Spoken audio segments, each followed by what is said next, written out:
अगर आपको अध्यात्म की ऊंचाई पर चढ़ना है तो एक शब्द याद कर लीजिए, सहनशीलता, तितिक्षा। इसको सदैव जीवन में, एक श्लोक गंगा किनारे हमें जीने की सामर्थ्य देता था। जब कभी हमें प्रतिकूलता दुख प्राय मिलते ही थे तो ये श्लोक, यम ही न व्यथ्यन्ते ते पुरुषम पुरुषर्षभ सम दुखा सुखाधीरम स्व अमृतत्वाय कल्पते। वो अमृत पद का अधिकारी हो जाता है जो आए हुए सारी व्यथाओं को, दुखों को मौन होकर सह लेता है, वो भगवान को प्राप्त होता है। जहां कोई कष्ट होता, बस यम ही न व्यथ्यन्ते ते पुरुषम पुरुषर्षभ सम दुखा सुखाधीरम स्वमृतत्वाय कल्पते। हमें सहना है, हमें भगवत प्राप्ति करनी। अरे छोड़ो, इसने मारा, इसका कर्म जाने, सहो, चलो आगे, चलो आगे बढ़ो। भूख प्यास गर्मी सर्दी मान अपमान दुख सुख, ये सब इस मार्ग के यात्री को मिलते ही है। और जो इसको सह गया वो जगत पावन करने वाला महात्मा बन जाता है। वो मम भक्ति युक्तो भुवनम पुनात, लोक के लोक को पावन कर सकता है जो भगवान के चरणारविंद में अपने चित्त को अर्पित कर दिया। इसलिए दुखैर्हृदयत, चाहे जितना दुख पड़े प्यारे, किसी से मत कहो, किसी से मत, चुपचाप मौन होके सह जाओ। तुम्हारा स्वामी विधान करके तुम्हें दुख भेजा है तो बहुत बड़ा उसमें कोई सुख है। वो मंगल भवन है, तुम्हारा मंगल होने नहीं दे सकता। दिखाई दे सकता है कि अब अमंगल हो गया हमारा, अमुक अमुक अमुक, कुछ नहीं। धैर्य पूर्वक अपने मार्ग में सीधे चलते रहो। उसका विधान आया है, वो दुखद हो या सुखद, सुखद है तो हर्षित मत हो, दुखद है तो शोकित मत हो, आगे बढ़ो। देखो ये अध्यात्म है, ये कमर कस लो कि इस जन्म में मुझे इस भव समुद्र से पार होना ही है। ये जो कमजोर दिल के होते हैं ना, अनुकूलता जहां मिली तो बोले जब से हमने भक्ति शुरू की सब काम चकाचक बन रहे। ये भक्ति का फल नहीं है, भूल मत करना। ये तुम्हारे सुकृत चल रहे हैं इसलिए है। और जिस दिन दुष्कृत का फल आएगा उस दिन भक्ति करते हुए भी कदम रखना मुश्किल हो जाएगा, पग पग पर तुम्हें दुख मिलेगा। ये सिद्धांत को समझ लीजिए तो कभी आप निराश नहीं होंगे, शूरवीर होकर आगे बढ़ते रहेंगे। जो हमारी भक्ति ये नई फसल है और इस फसल की जो आनंद वृत्ति है वो भगवदानंद है, ज्ञानानंद है, अखंडानंद है, प्रेमानंद है। वो ये भोगानंद नहीं है, विषयानंद नहीं कि भगवान की बड़ी कृपा जो चाहो वो भोग मिल गए। ये सुकृतों के फल है। ये सुकृत और दुष्कृत दोनों को यही नष्ट कर दो और निकल चलो भगवान की परम धाम में, जहां नित्य सेवा सुख का आनंद सहचरियां ले रही है। श्रीपाद कह रहे संतर्जयस ताड़यन, कोई मुझे बहुत डांटे भर्त्सना करे और ताड़यन पिटाई भी कर दे, मुझे कुछ कभी शिकायत नहीं करनी प्रभु से।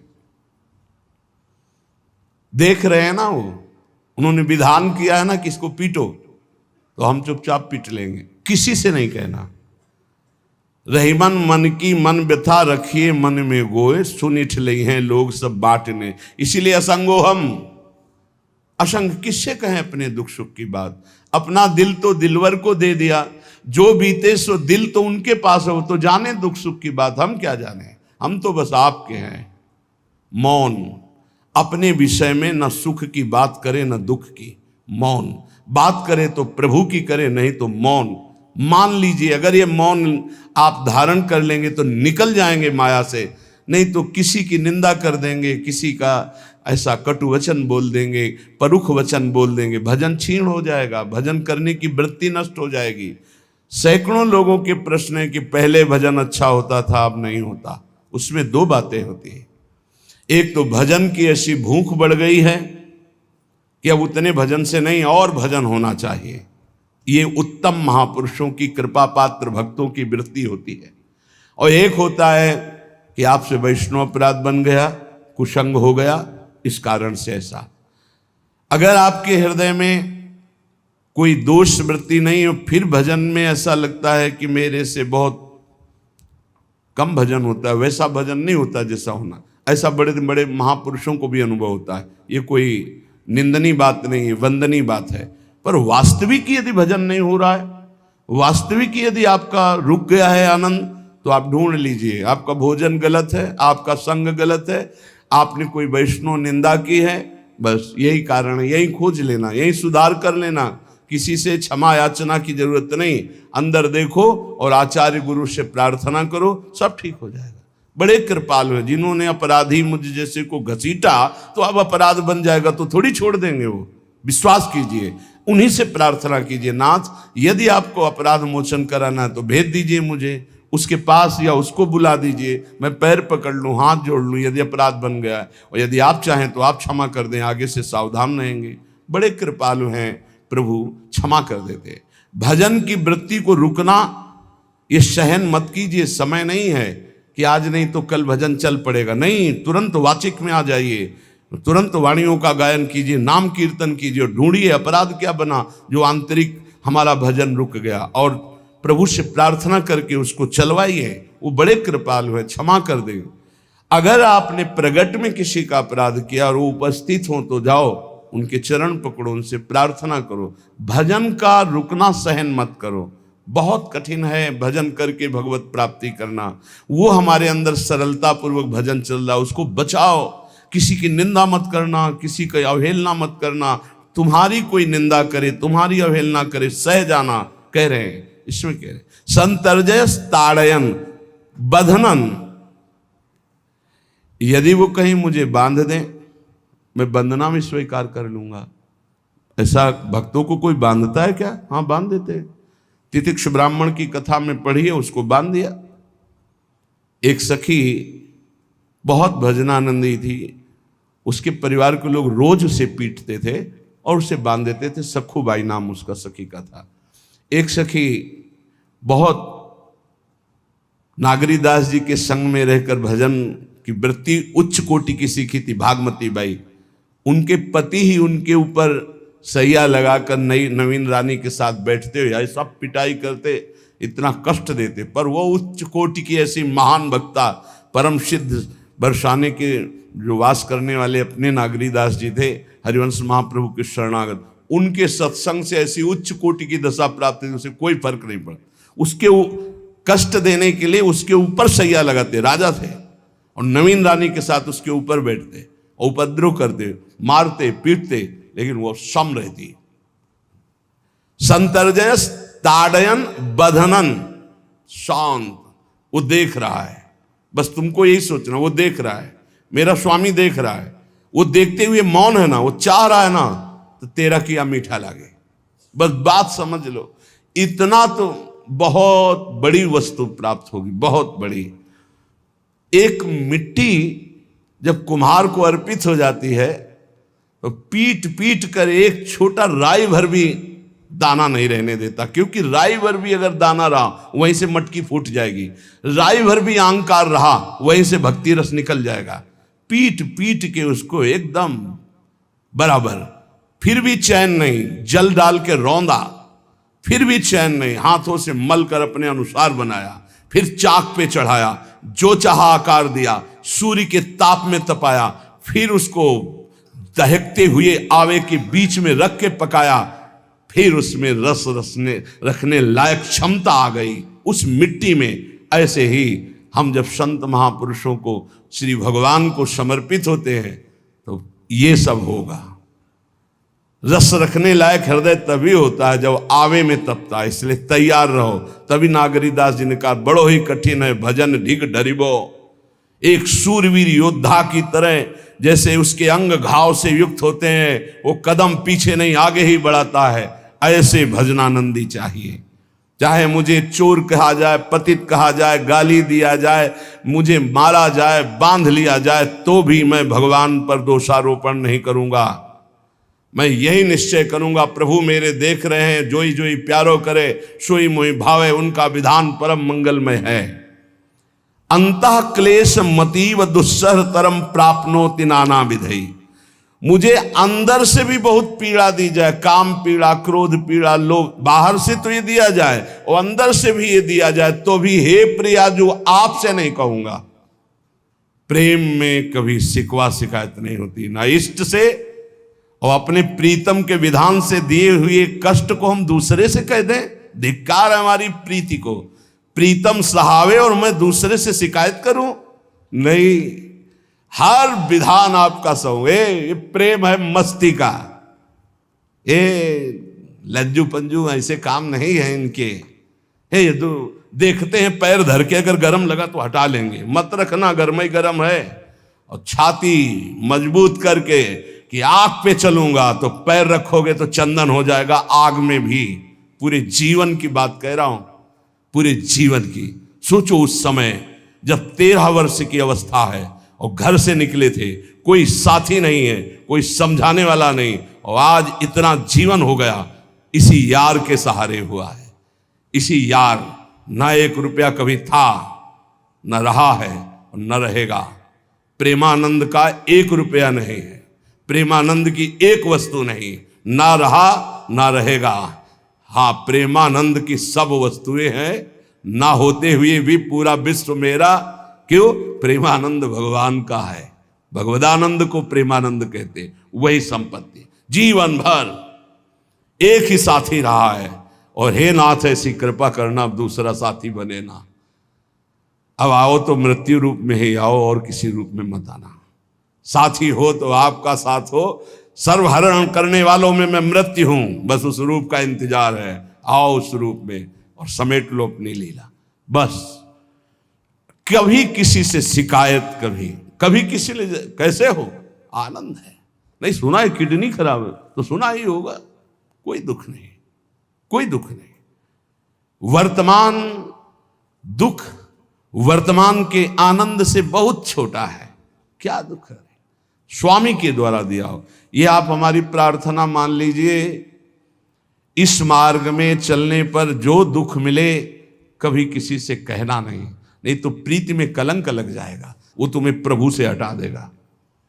नहीं, रहीमन मन की मन व्यथा रखिए मन में गोए, सुनिठ लई है लोग सब बाट न लिए। ये भगवत मार्ग शूरवीरों का मार्ग। कभी अपनी अंतर व्यथा को किसी से मत कहो। जीवन में अगर कोई हमें कष्ट दे रहा है तो हमारा कर्म है, ना कि कोई व्यक्ति। ये बिल्कुल सिद्धांत तक चर्चा समझ लो।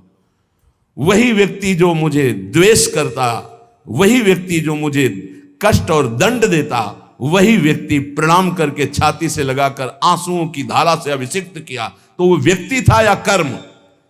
जब कर्म भोग हो गया तो वही हृदय से लगा के अश्रुधारा से क्षमा कीजिए, बहुत ऐसा नहीं, आप तो बड़ी कृपा की। व्यक्ति कभी कष्ट नहीं देता, मेरा कर्म उसके ऊपर सवार होकर मुझे दंड देता है। इसलिए मैं किससे कहूं? अपनी जबान से दांत कट जाए तो किससे कहूं? ये जो दांत, इससे जबान हमारी पीड़ा को किससे कहूं? अपने हाथ से चोट लग जाए किसको कहूं? ऐसे सब आत्मस्वरूप हैं। हमारा कर्म ही उनके ऊपर सवार होकर हमें दंड दे रहा है। इसलिए भाई, श्रीपाद का सिद्धांत जो कह रहे कि अगर भगवत प्रेम प्राप्त करना है तो मुंह बंद। 22 बाजार में कोड़े मारे गए, एक बार भी श्री कृष्ण से नहीं कहा। पूज्य भाई जी महाराज के जीवन कष्टमय, कभी श्री कृष्ण से नहीं। बाबा नहीं सह पाए, बाबा ने श्री कृष्ण से कहा, श्री कृष्ण चंद्रजू से, ये क्या है, इतना कष्ट क्यों दे रहे हो उनके शरीर को? तो मुस्कुरा दिए, बोले मैं नहीं दे रहा हूं, ये तुम्हारे कर्म का फल भाई जी भोग रहे हैं। ऐसा? बोले हाँ। सीधे अस्पताल गए, भाई जी से कहा, ये आप हमारा प्रारब्ध क्यों भोग रहे हैं? तो कहा, आज ये कौन सा खेल रच रहे हो बाबा, क्या बात कर रहे हो? जीव का अपना कर्म भोगना होता है, किसी और का निजीकृत कर्म भोग? तो उनका आप हमको बहका नहीं सकते, हमें परम तत्व से पता चला है कि आप हमारे कर्म। तो हंस दिए भाई जी और बोले, देखो हमें कोई फर्क नहीं पड़ता, आपको फर्क पड़ जाता। आप चढ़ो, जिस साधना की चढ़ाई पर चढ़ रहे हो चढ़ो, मंगलमय श्री कृष्ण तुम्हारी यात्रा को पूर्ण करें। हम तो अस्पताल में पड़े पड़े प्रिया प्रीतम के साथ खेल रहे हैं, कोई फर्क नहीं पड़ रहा। ये बड़े महापुरुषों ने अपने कष्ट की तो बात जाने दो, दूसरों के कष्टों को लेकर भोगाए। हम जरा सा कष्ट आ जाए तो बोले हमारी अंदर श्रद्धा थी अब खत्म हो रही क्योंकि कष्ट आने लगा। उसमें भगवान का क्या दोष है? वो तो बड़े कृपालु हैं कि ऐसे पापात्मा होने पर भी मुझे महात्माओं का संग दिया, धाम का वास दे रहे हैं, नाम जपवा रहे हैं। अब हमारे पूर्व प्रारब्ध हमें कष्ट दे रहे हैं, इस समय भी वो हमें दुलार कर रहे हैं। जीव समझता नहीं, केवल दोषारोपण भगवान और भगवत मार्ग पर कर देता है। इसलिए उपासक को अंतः क्लेश मति व दुस्सहतरम, ये जो आप काम क्रोध से जल रहे हो ना, ये तपस्या है, इसका बहुत बड़ा लाभ मिलेगा। और अगर भोग रहे हो ना, गिर रहे हो, पतित हो रहे हो, तो वो सुख नहीं, वो शांति नहीं, वो विश्राम नहीं है। और एक बात ध्यान रखना, इस शब्द को याद रखना, ऐसे रहने पर भी हमारे द्वारा जो भी वो हमारे स्वामी ऐसे लेते हैं, जन अवगुण प्रभु मान न काऊ, दीन बंधु अति मृदुल स्वभाव। कल शाम के पूज्य परमहंस राम मंगलदास जी की वाणी का चिंतन हो रहा था, उसमें कह रहे हैं कि जो 30 मिनट भगवान नाम कीर्तन कर लेता, मेरी बात पर विश्वास रखना हो, उसको भगवत प्राप्ति होगी। 24 घंटे में 30 मिनट नाम कीर्तन कर लेता है और अन्य समय विस्मरण रखता है, तो 30 मिनट का नाम कीर्तन उसे भगवत प्राप्ति करा देगा। तुम्हें जो पाठ प्रिय हो, 30 मिनट पाठ कर लोगे, भगवत प्राप्ति हो जाए, कर लो। और बहुत पहुंचे हुए महापुरुष जिनके चरणों में अपार श्रद्धा है, आप लोग तो रात दिन लगे, आपको भगवत प्राप्ति नहीं होगी। चूक हो जाएगी तो जन अवगुण प्रभु मान न काऊ, दीन बंधु अति मृदुल स्वभाव। अग्नि की ज्वाला के समीप रुई का पहाड़ कितनी देर टिकेगा, कितनी देर टिकेगा, उसके ताप में झुलस जाएगा। ये अग्नि की ज्वाला है भगवान नाम कीर्तन, भगवत यश गुणगान। तो जैसे किसी को लगे कि वो नाम जब भी करता है वो रुचि पूर्वक पाप करता है, असंभव।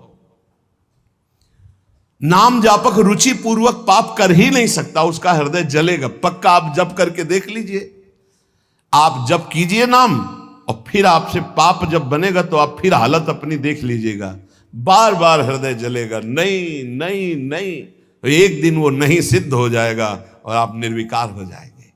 इसलिए अंतः क्लेश, अगर बुद्धि मति वो अति अंदर क्लेश आ रहा है, कभी काम आ रहा है, कभी क्रोध आ रहा है, कभी लोभ आ रहा है, कभी मोह आ रहा है, ये आता रहेगा जब तक भगवत साक्षात्कार नहीं होगा। ऐसा मत समझो कि 2-4 महीने जप करेंगे तो हम सिद्ध हो जाएंगे, ये आता रहेगा। ये बहुत भागवतिक शक्ति से संपन्न है विकार, कोई साधारण नहीं है कि तुम माला जपोगे वो नहीं आएगा, माला जपते समय ही आएगा वो। ये भागवतिक शक्ति से संपन्न, काम क्रोध लोभ मोह तब त्रिभुवन को परास्त कर रहे हैं। ये भगवान के पावर से शक्तिमान है। तुम्हारा अहंकार जब गलित हो जाएगा तो इनका आना ही बंद हो जाएगा। जब तक अहंकार रहेगा तब तक ये आते रहेंगे। तो जो तुम्हारे अंदर जलन हो रही, मत कहो किसी से, सह जाओ, यही तपस्या हो जाएगी, यही भगवान की प्राप्ति का हेतु हो जाएगा। प्रभु के लिए थोड़ा कष्ट सहकर आप आगे बढ़कर देखिए वो कितना आपको प्यार देते हैं। यही कष्ट सहना है, आंतरिक विकारों को सहना, बाहरी प्रहारों को सहना, कभी किसी से ना कहना, ये भक्तों का स्वभाव। मौन, इसीलिए वाणी से मौन, कुछ ना बोलना। हमने एक संत भगवान को देखा, 22-23 वर्ष पहले वृंदावन में कच्चा मार्ग था, एक बोरा रखते थे ऐसे, पागलों जैसा भेष था। तो जब रात्रि के 11 बजे वापस यमुना किनारे से प्रसाद पाके यमुना किनारे गए, यमुना किनारे से जब लौटते थे तो उनको देखते थे अकेले वो बैठे रहते थे। उनकी मुद्रा देख के लगता था भगवदानंद में डूबे हुए हैं। नजदीक बैठे, बोरा उठाया, चल दिया। अम्मी पीछा छोड़ने वाले थे नहीं पीछे, तो उनका क्या बात है, क्यों पीछे हो? अब संत वेश हमारा भी तो मर्यादा से ही बोलेंगे। वो कुछ नहीं, केवल जानना चाहते हैं आपको। तो कालीदह की इधर एक तमाल का पेड़, जो श्वेत रंग का एक वृक्ष है, उसका मुझे नाम नहीं याद आ रहा, गुलर जैसा, और वो तमाल में लिपटा हुआ अब भी है। दाहिनी तरफ है ये जो खाली जगह पड़ी ऊंची, जो अपने दाहिनी तरफ बर्फ फैक्ट्री के आगे जाते हैं, उसी के नीचे बैठ गए। तो हमने पूछा आपकी स्थिति देखकर मुझे लगता है आप हर समय भगवदानंद में डूबे रहते हैं। बोले जब लगता है तो प्रश्न क्यों करते हो? हमको आपकी वेशभूषा देखकर, तो बोले जगत से बचने के लिए ये वेशभूषा है। एक बोरा से जैसे कोई बीनने वाले होते हैं, कबाड़ बीनने वाले, ऐसे बोरा ऐसे रखे थे, गमछा लगाए हुए थे, पूरा शरीर खुला, कोई साधु का वेश नहीं, कोई चिन्ह नहीं, और उनकी स्थिति भगवदानंद में थी। उनका ये किसके उपदेश, किस मार्ग के उपदेश, किस इष्ट की आराधना से आपको ऐसी स्थिति प्राप्त हुई? बोले प्रथम पूज्य श्री स्वामी राम सुखदास जी महाराज का सत्संग हुआ, इष्ट देव श्री कृष्ण, इष्ट ग्रंथ गीता, उसी की कृपा से मुझे ऐसा, मैं भारत के हर तीर्थों में वास करता हूँ, भ्रमण करता हूँ, असंग रहता हूँ, और यही वेशभूषा रहती है बड़ा अंदर से। तो भोजन प्रारब्धवशात जो सामने आ जाता है उसे पा लेता हूँ, नहीं आता भूखा रहता हूँ। तो कहा अगर हम मधुकरी ले आवें कभी आप जिससे तो पालेंगे, बोले दे देंगे तो पालेंगे। दूसरे दिन मधुकरी लेकर के, तो रोज हमारी उनके चरणों में श्रद्धा, क्योंकि उनका रहना और चिंतन दोनों, रहनी और चिंतन बड़ी प्रशंसनीय। जो वीतराग परमहंसों के अक्षर सा वैसे, कुछ पास नहीं, केवल बोरा, वो नाटक के लिए बोरा कि कोई समझे कबाड़ बिनने वाला, और एक गमछा ऐसे रंग बिरंगा, बस कुछ नहीं, कोई भागवतिक चिन्ह नहीं। एक दिन देखा वो पड़े मक्खियां भिन भिना रही, तो नजदीक गए, क्या होगा? कहा चुप जाओ। इनका बोलिए ना। बोले वमन और शौच दोनों हो रही है, शरीर बिगड़ गया है, तो हमका औषधि के लिए हम व्यवस्था, बोले इसलिए कह रहा हूँ आप बच जाइए।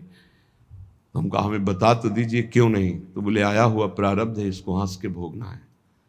ऐसे कोने में साइड में ऐसे पेड़ के किनारे पड़े, 2-4-10 दिन जो भी व्यवस्था उनकी बनी, फिर वो हमको दर्शन नहीं मिले, अन्य तीर्थों में चले गए होंगे।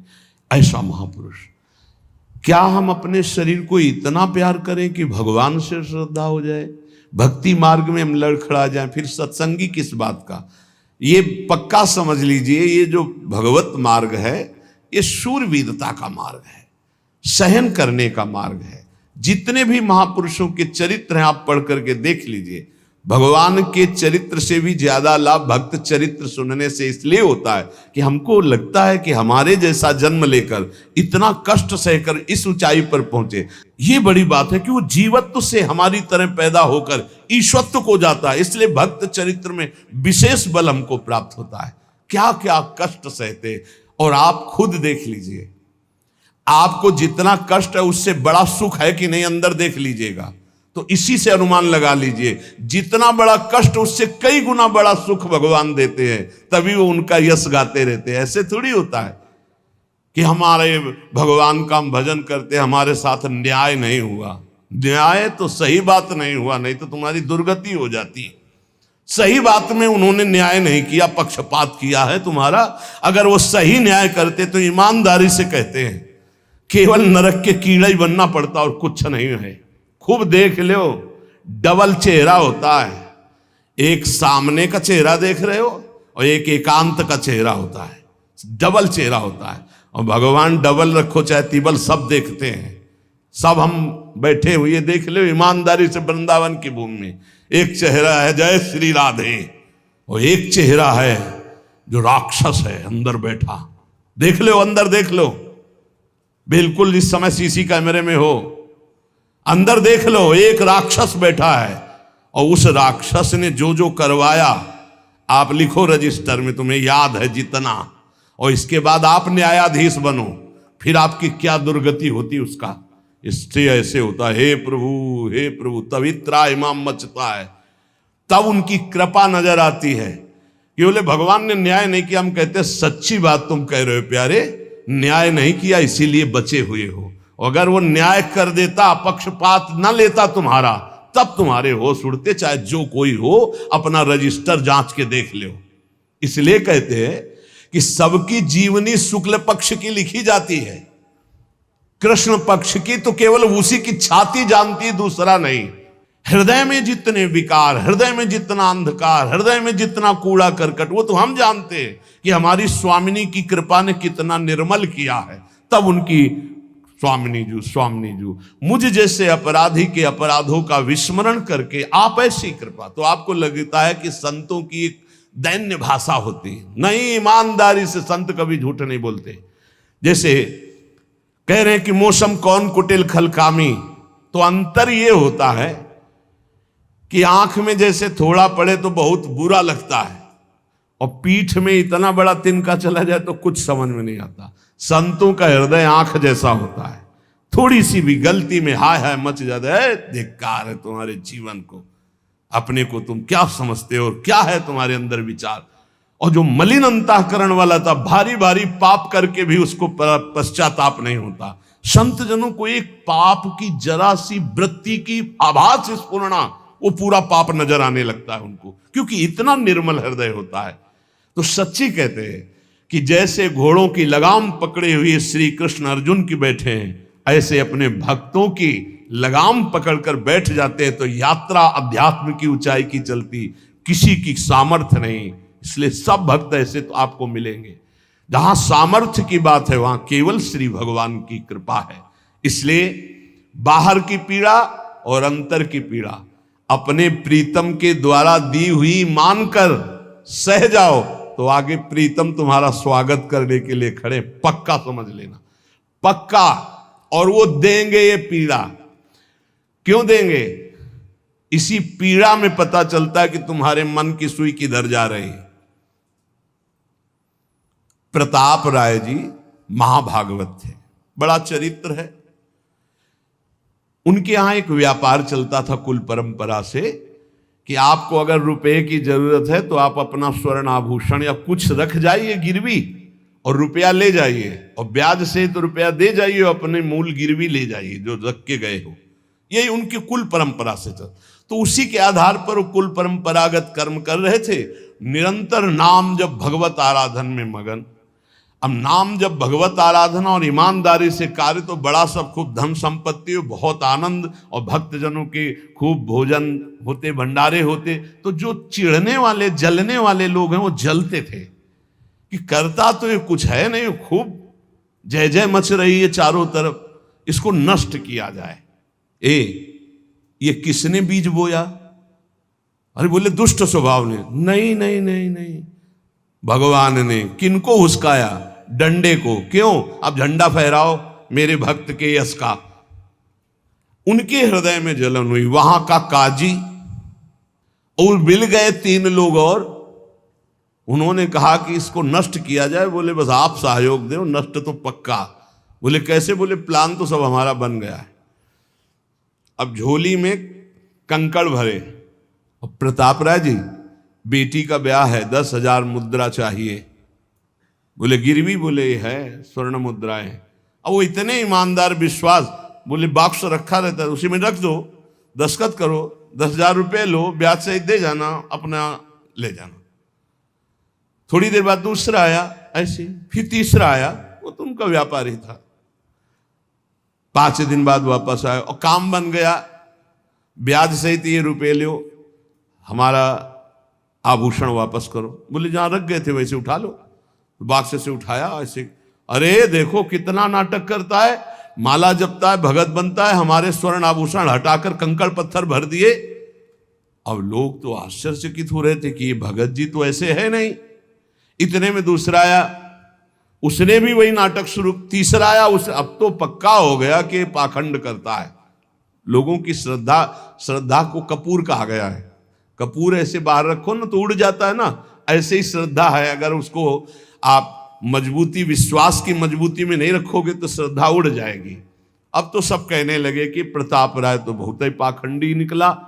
अब हाहाकार मच गया। इसके बाद काजी, वो तो सब मिले हुए थे, काजी ने बादशाह के सामने बात पेश की। काजी के इशारे से बादशाह ने हुक्म दिया इनको बंदी बना लिया जाए, सारी संपत्ति जब्त कर ली जाए। अब राज सैनिक बंदी बना लिए प्रताप राय जी को, सारी संपत्ति जब्त होने लगी। तो उन्होंने अपनी पत्नी से इशारे से कहा ठाकुर जी लो और भाग जाओ अपने मायके, ठाकुर जी को बचाओ। ऐसी स्थिति में याद क्या है? ठाकुर जी को बचाओ, उनका भोग राग चलता रहेगा, हम तो जेल में कष्ट भोग लेंगे। ऐसा ही हुआ। वो पीछे की खिड़की से अपने ठाकुर जी को लेके सब तहस नहस हो गया। म्लेच्छ सेना साहब नष्ट भ्रष्ट कर दिया, बंदी बनाया, उनको ले गए, जेल में डाल दिया। कुछ लोगों ने कहा कि महाराज अभी ठाकुर जी अष्ट धातु के हैं, बहुत महंगे हैं, उनकी पत्नी इसीलिए लेके भाग गई है। मायके से पत्नी को भी बंदी बनाया, ठाकुर जी को भी संपत्ति के रूप में जब्त किया, और जहां संपत्ति थी वहां गोदाम में ठाकुर जी को ऐसे जैसे संपत्ति डाल दी वैसे डाल दी। जब पत्नी नजदीक हथकड़ी बेड़ियों के सहित, और वो तब एकांत जब हुए तो उनका प्रभु आज तक मैंने कभी आपसे मांगा नहीं और कोई शिकायत नहीं की, बस एक कष्ट है इस समय कि आपको गोदाम में डाल दिया गया है, हम प्राणों से अधिक आपको प्यार करते हैं और आपको भोग नहीं लगेगा, आपकी सेवा नहीं होगी, ये हम बर्दाश्त नहीं करेंगे। प्रभु कुछ उपाय करो जिससे आपकी सेवा, अगर हमें ये पता भी चल जाएगा कि आपको भोग लग रहा है तो आजीवन हम पति पत्नी को जेल में रखो, मुझे कोई कष्ट नहीं। प्रभु ये सब कुछ हुआ, मुझे कोई कष्ट नहीं, आपको भोग नहीं लगेगा, इस बात से मैं जीवित नहीं रह पाऊंगा। भगवान देर थोड़ी लगी युगल सरकार गलवैया दिए हुए, इस स्थिति में भी तुम्हें मेरी चिंता है, तुम्हें अपने अपमान की, अपनी संपत्ति जब्त की, अपने जेल की दुख की कोई चिंता नहीं, मेरी चिंता है। वही साक्षात्कार हुआ। अब तत्काल, अब वो तो चाबी बदलने वाले हैं ना, ज्ञानी मूढ़ न कोय, जस जय का रघुपत करे तस ताही क्षण होए, बोले भियस महेश तब ज्ञानी मूढ़ न कोय। उस वहां का जमींदार जो था उसने कहा ऐसा हो ही नहीं सकता, यह सब गलत है, पाखंड रचा गया है प्रताप राय जी के प्रति।